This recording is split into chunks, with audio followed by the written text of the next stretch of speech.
परिचय।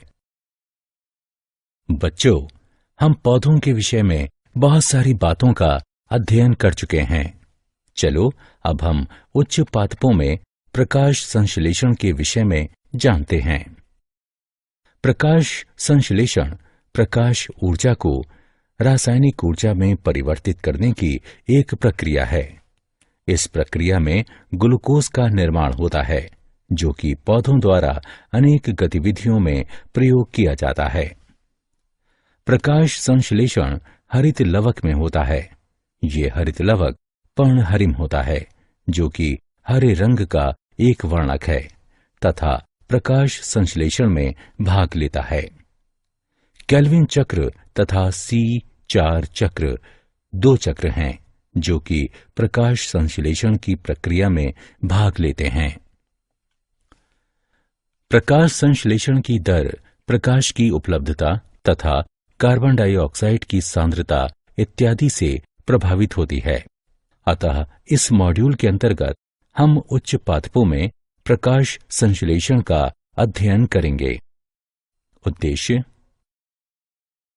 इस पाठ के अंत में आप निम्न करने में सक्षम हो जाएंगे।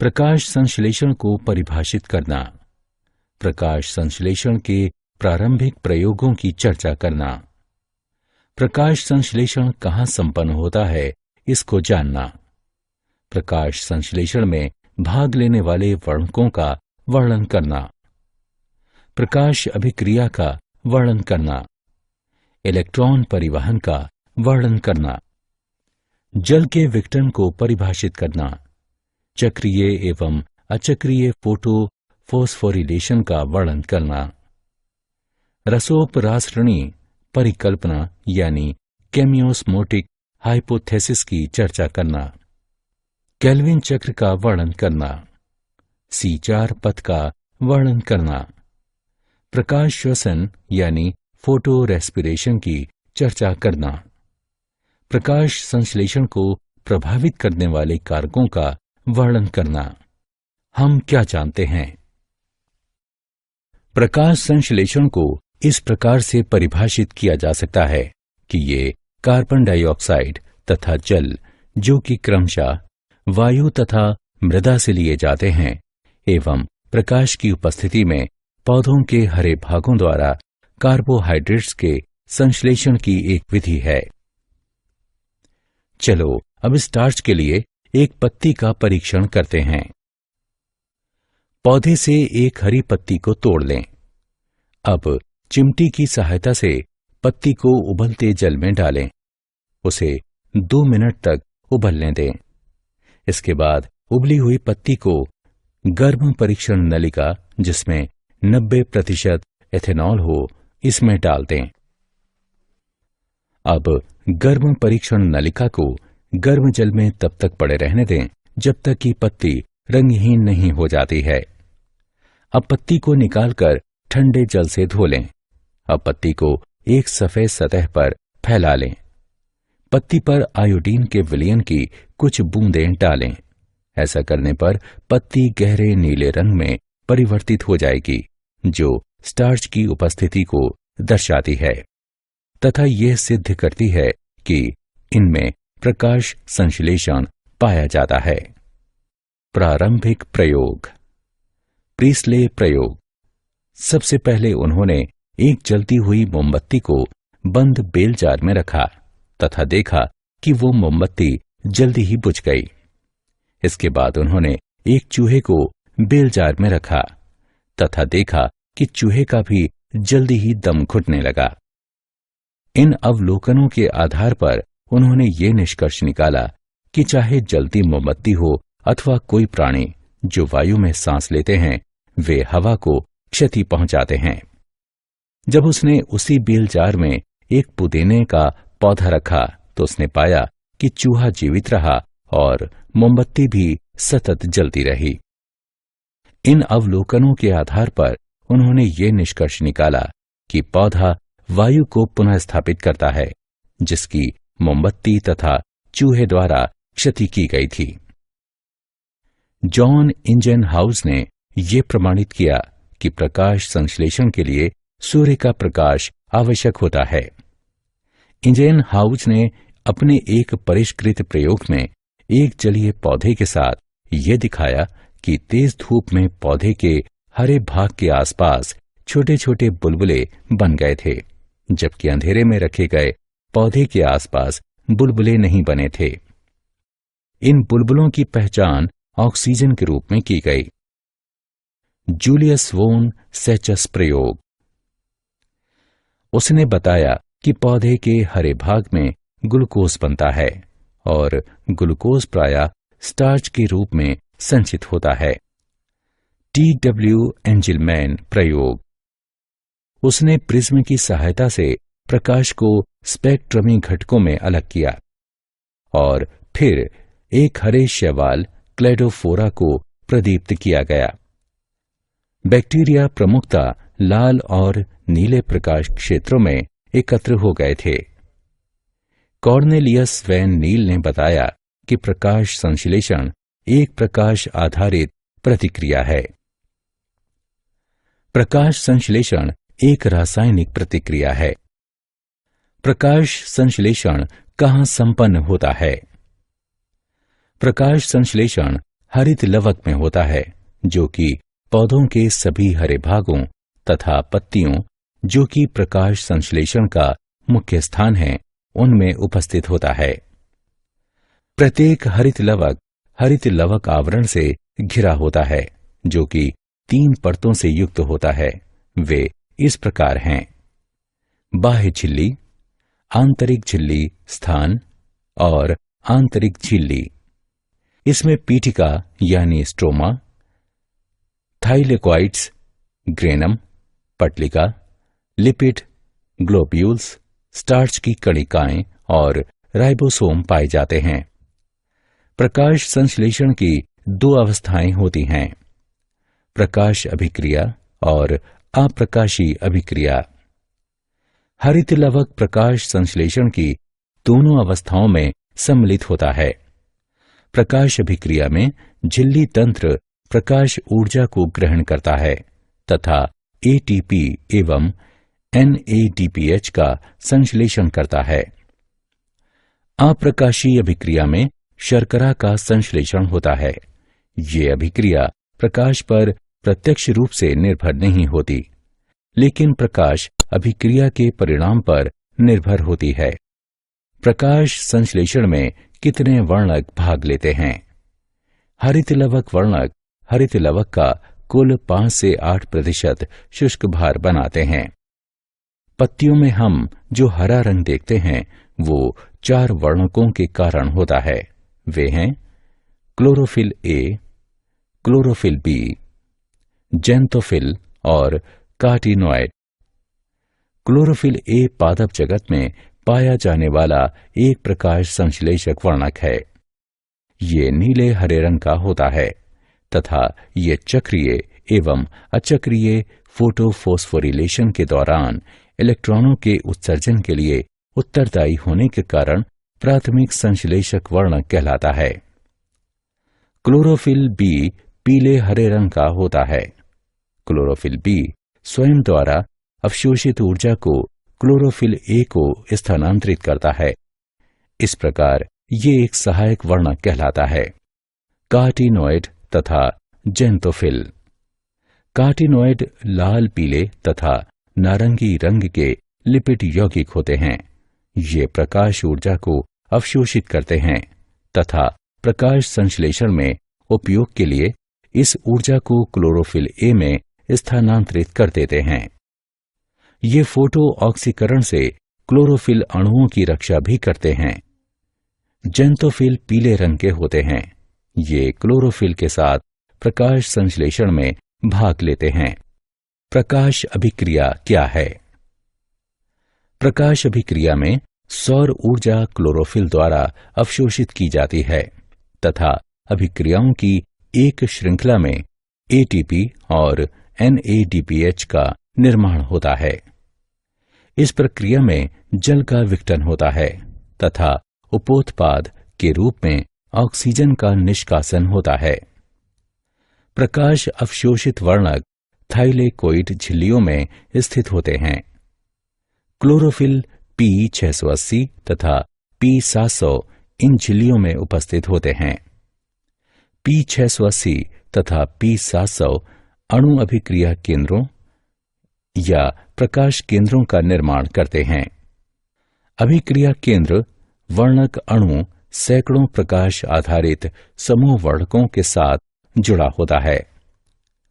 सहायक वर्णक तथा अन्य क्लोरोफिल अणु सौर ऊर्जा का संलवन करते हैं तथा इसे अभिक्रिया केंद्र को भेजते हैं। ये लाइट हार्वेस्टिंग या एंटनी अणु कहलाते हैं। वर्णक अणुओं का गुच्छा जो कि अपनी ऊर्जा को P680 को स्थानांतरित करते हैं 680 nm की तरंग दैर्ध्य पर या इससे नीचे अवशोषित करते हैं। P680 के साथ मिलकर ये फोटोसिस्टम प्रथम या फोटोसिस्टम द्वितीय का निर्माण करते हैं। इसी प्रकार P700 भी वर्णक अणुओं के साथ फोटोसिस्टम प्रथम या फोटोसिस्टम द्वितीय का निर्माण करते हैं जो कि 700 nm पर या इससे नीचे प्रकाश को अवशोषित करते हैं। इलेक्ट्रॉन परिवहन दोनों फोटोसिस्टम इसमें भाग लेते हैं तथा P680 या PS2 द्वारा निष्कासित इलेक्ट्रॉन वापस नहीं आता है, किंतु PS1 की सहायता से ये NADP+ से गुजरता है। PS1 का अभिक्रिया केंद्र के इलेक्ट्रॉन भी लाल प्रकाश की 700 nm तरंग दैर्ध्य को अवशोषित करके उत्तेजित होता है और ये अन्य ग्राही अणु में जिसका अपचयोपचय यानी रिडॉक्स विभव अधिक हो स्थानांतरित होता है। ये इलेक्ट्रॉन्स पुनः अधोगामी गति करते हैं, परंतु इस बार वे ऊर्जा से प्रचुर NADP अणु की ओर जाते हैं। ये इलेक्ट्रॉन्स NADP को अपचयित कर NADPH+ और H+ को बनाते हैं। इलेक्ट्रॉन के स्थानांतरण की ये सारी योजना PS2 से शुरू होकर शिखरो परिग्राही की ओर इलेक्ट्रॉन परिवहन श्रृंखला से होते हुए PS1 तक इलेक्ट्रॉन की उत्तेजना, अन्य ग्राही में स्थानांतरण और अंत में अधोगामी होकर NADP+ को अपचयित कर NADPH+ H+ के बनने तक होती है। ये सारी योजना Z के आकार की होती है, इसलिए इसे Z स्कीम कहते हैं। जल का विघटन ये प्रदीप्त हरित लवक में H2O का हाइड्रोजन तथा ऑक्सीजन में विखंडन होता है। प्रोटीन का एक छोटा कॉम्प्लेक्स फोटोसिस्टम 2 से जुड़ा होता है। ये ऑक्सीजन निर्माण कॉम्प्लेक्स कहलाता है। ऑक्सीजन निर्माण कॉम्प्लेक्स केंद्र जल यानी H2O, ऑक्सीजन, H+ तथा इलेक्ट्रॉन में ऑक्सीकृत हो जाता है। इस प्रक्रिया के दौरान Cl- Ca2+ तथा Mn2+ की आवश्यकता होती है। चक्रीय एवं अचक्रीय फोटो फोस्फोरिलेशन। चक्रीय फोटो फोस्फोरिलेशन जब फोटोन फोटोसिस्टम 1 को सक्रिय करते हैं तब इलेक्ट्रॉनों का एक जोड़ा उच्च ऊर्जा स्तर तक पहुंच जाता है। ये प्राथमिक ग्राही द्वारा ग्रहण किए जाते हैं जो कि इलेक्ट्रॉन परिवहन तंत्र से होकर गुजरते हैं तथा अंततः क्लोरोफिल P700 यानी PSI में वापस लौट आते हैं। प्रोटॉन प्रवणता ATP के संश्लेषण को सक्रिय बनाता है। यह प्रक्रिया चक्रीय होती है, अतः ये चक्रीय फोटोफोस्फोरिलेशन कहलाती है। अचक्रीय फोटोफोस्फोरिलेशन ये हरे पौधों में पाया जाता है तथा इसमें PS प्रथम तथा PS द्वितीय फोटोसिस्टम दोनों ही सम्मिलित होते हैं। इस अवस्था में दोनों फोटोसिस्टम प्रदीप्त होते हैं तथा NADP+ से P680 तक इलेक्ट्रॉनों का नियत प्रवाह होता है। रसोपरासरणी परिकल्पना, केमियोस्मोटिक हाइपोथेसिस।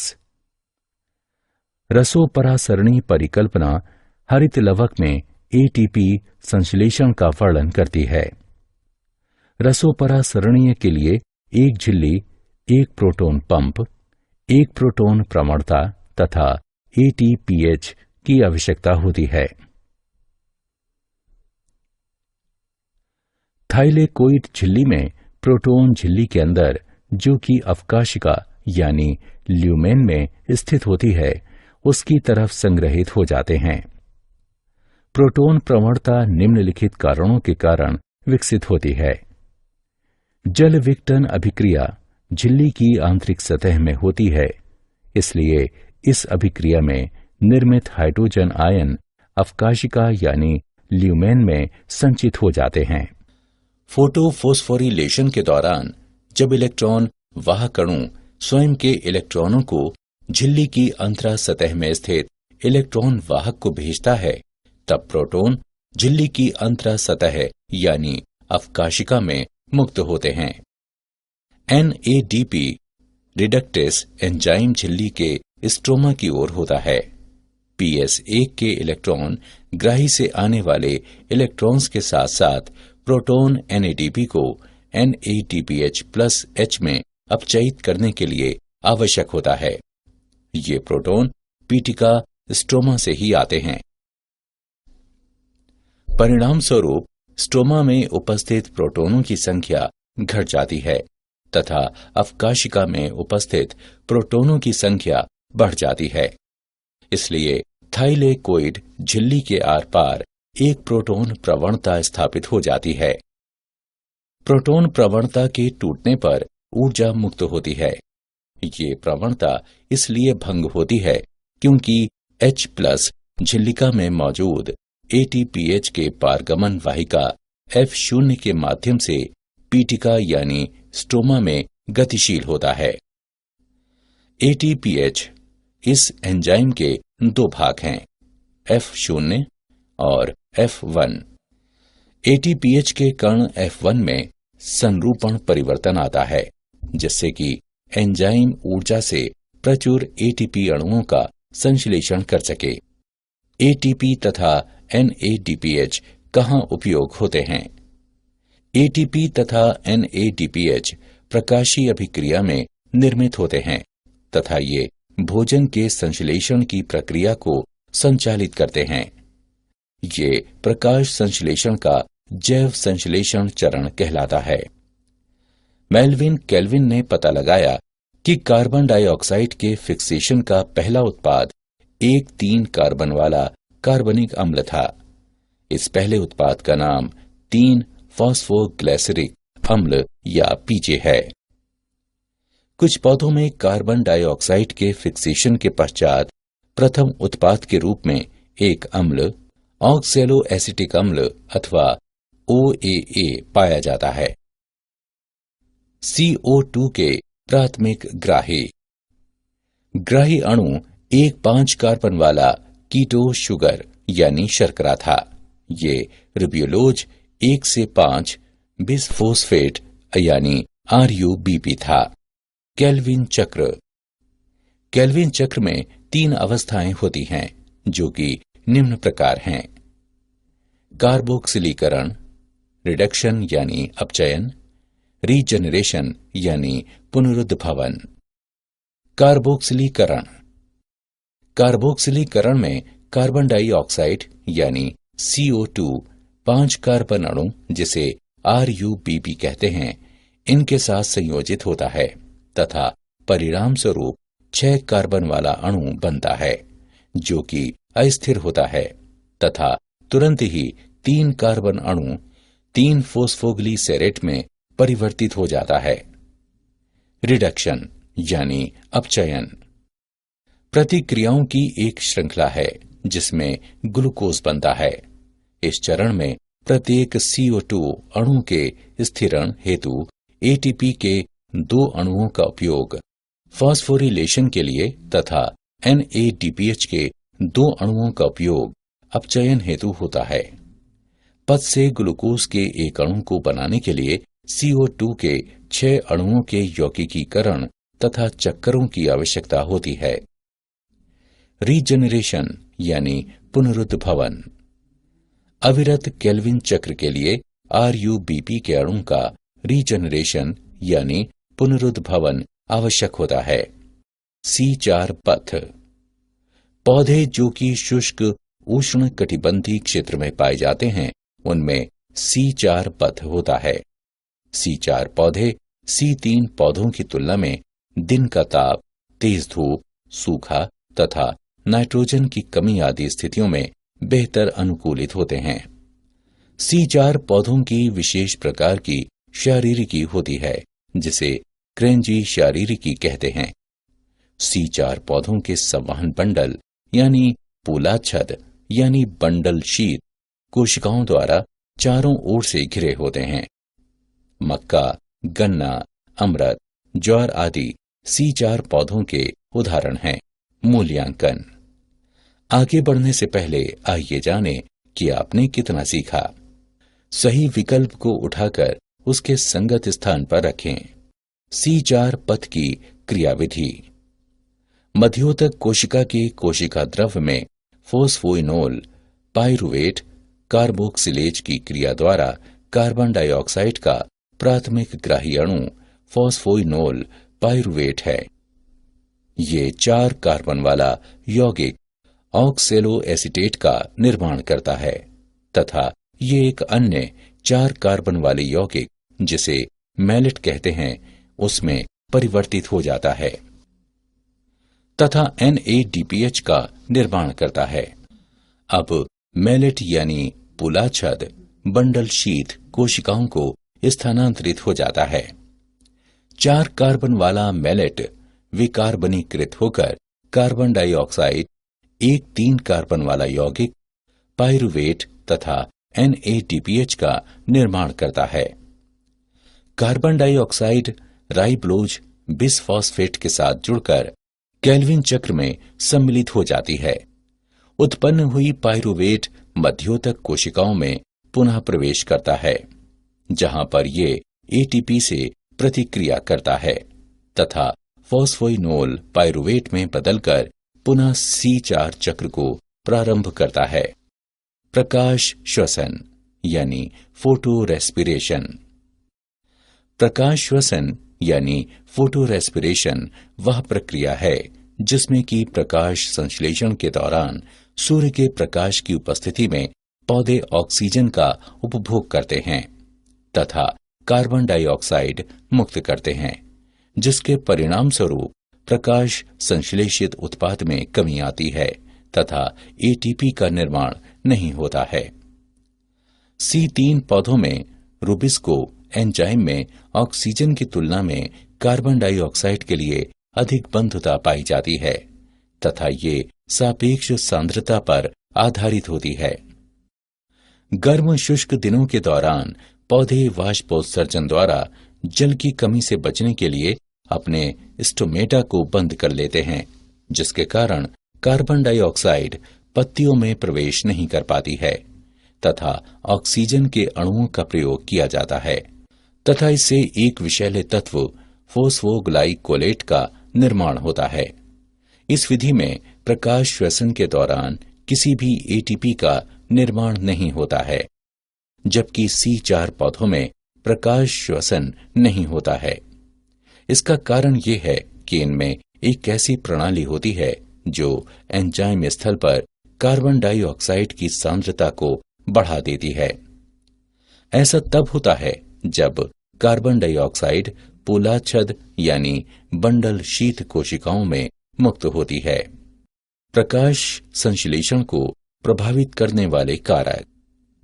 ब्लैकमैन का लॉ ऑफ लिमिटिंग फैक्टर्स दर्शाता है कि प्रकाश संश्लेषण की दर लिमिटिंग फैक्टर्स द्वारा प्रभावित होती है। उदाहरण प्रकाश या कार्बन डाइऑक्साइड। प्रकाश की कम तीव्रता प्रकाश की तीव्रता में वृद्धि होने पर प्रकाश आधारीय अभिक्रिया की दर बढ़ जाती है तथा इसके परिणाम स्वरूप प्रकाश संश्लेषण की दर में वृद्धि हो जाती है। यद्यपि फोटोनों की अधिक संख्या पत्ती पर पड़ती है तो फलस्वरूप प्रकाश संश्लेषण का उत्पाद भी बढ़ता है। प्रकाश की तीव्रता उच्च होने पर प्रकाश संश्लेषण की दर सीमित हो जाती है तथा ये क्लोरोफिल के अणुओं को क्षति पहुंचा सकती है। कार्बन डाइऑक्साइड की सांद्रता। जब कार्बन डाइऑक्साइड की सांद्रता बढ़ जाती है तो अप्रकाशीय अभिक्रिया में कार्बन के कार्बोहाइड्रेट में परिवर्तन की दर भी बढ़ जाती है तथा इस प्रकार प्रकाश संश्लेषण की दर तब तक बढ़ती रहती है जब तक कि अन्य कारक द्वारा ये सीमित नहीं की जाती है। वायुमंडल में कार्बन डाइऑक्साइड की सांद्रता बहुत कम होती है। बढ़ती हुई सांद्रता भी प्रकाश संश्लेषण की दर को बढ़ाती है, लेकिन ये तब स्थापित हो जाती है जब स्थिरीकरण की दर अधिकतम पहुंच जाती है। ताप। प्रकाश संश्लेषण की प्रकाशीय अभिक्रिया ताप से कम प्रभावित होती है, जबकि अप्रकाशीय अभिक्रियाएं ताप द्वारा प्रभावित होती हैं। जब एंजाइम अभिक्रियाओं को उत्प्रेरित करते हैं, यद्यपि एंजाइम अनुकूलतम तापमान पर पहुंच जाते हैं तो कुल दर बढ़ जाती है। ताप में प्रत्येक 10 डिग्री सेल्सियस की वृद्धि होने पर अभिक्रिया की दर दोगुनी हो जाती है तथा ये अनुकूलतम तापमान पार करने पर जब एंजाइम विघटित हो जाते हैं तो ये घट जाती है। जल। जल प्रकाश संश्लेषण का अभिकारक है। एक पौधा अपने पूर्ण अवशोषण में केवल 1% से भी कम जल का प्रयोग करता है तथा शेष जल का वाष्पोत्सर्जन हो जाता है। जल की कमी के कारण स्टोमेटा बंद हो जाते हैं तथा इसके कारण कार्बन डाइऑक्साइड की उपयोगिता कम हो जाती है। क्या आप जानते हैं, फफूंदनाशी प्रकाश संश्लेषण को बढ़ाता है, जिससे संभावित उपज भी बढ़ जाती है। शोध से ये पता लगा है कि फफूंदनाशी में F500 पाया जाता है, जो कि पौधों को वातावरण के आघातों के विरुद्ध सहायक बनाता है। जेनिफर हॉलैंड पीएचडी ने कहा है कि प्रकाश संश्लेषण पौधों में ऊर्जा उत्पत्ति का एक चालक इंजन है। सारांश। आइए हमने जो कुछ सीखा है उसे संक्षेप में दोहराएं। प्रकाश संश्लेषण कार्बन डाइऑक्साइड तथा जल, जो कि क्रमशः वायु तथा मृदा से लिए जाते हैं, एवं प्रकाश की उपस्थिति में पौधों के हरे भागों द्वारा कार्बोहाइड्रेट्स के संश्लेषण की एक विधि है। प्रकाश संश्लेषण हरित लवक में पाया जाता है, जो कि पौधों के सभी हरे भागों में उपस्थित होता है। पत्ती में हम जो रंग देखते हैं वो chlorophyll A, chlorophyll B, xanthophyll तथा कार्टिनॉइड के कारण होता है। प्रकाश अभिक्रिया में सौर ऊर्जा क्लोरोफिल द्वारा अवशोषित की जाती है तथा अभिक्रियाओं की एक श्रृंखला में एटीपी और NADPH का निर्माण होता है। इस प्रक्रिया में जल का विघटन होता है तथा उपोत्पाद के रूप में ऑक्सीजन का निष्कासन होता है। इलेक्ट्रॉन P680 या PS2 द्वारा निकाले जाते हैं तथा PS1 की सहायता से ये NADP+ से गुजरते हैं। यह प्रक्रिया अचक्रीय फोटोफोस्फोरिलेशन कहलाती है। केल्विन चक्र की 3 अवस्थाएं कार्बोक्सिलीकरण, रिडक्शन यानी अपचयन तथा रीजनरेशन यानी पुनरुद्भवन होती हैं। C4 पौधों की विशेष प्रकार की शारीरिकी होती है, जिसे क्रेंजी शारीरिकी कहते हैं तथा कार्बन डाइऑक्साइड का प्राथमिक ग्राही अणु फोस्फोइनोल पाइरुवेट है। प्रकाश श्वसन यानी फोटो रेस्पिरेशन वह प्रक्रिया है जिसमें प्रकाश संश्लेषण के दौरान सूर्य के प्रकाश की उपस्थिति में पौधे ऑक्सीजन का उपभोग करते हैं तथा कार्बन डाइऑक्साइड मुक्त करते हैं, जिसके परिणाम स्वरूप प्रकाश संश्लेषित उत्पाद में कमी आती है तथा एटीपी का निर्माण नहीं होता है। प्रकाश कार्बन डाइऑक्साइड की सांद्रता, ताप तथा जल प्रकाश संश्लेषण को प्रभावित करने वाले कारक हैं।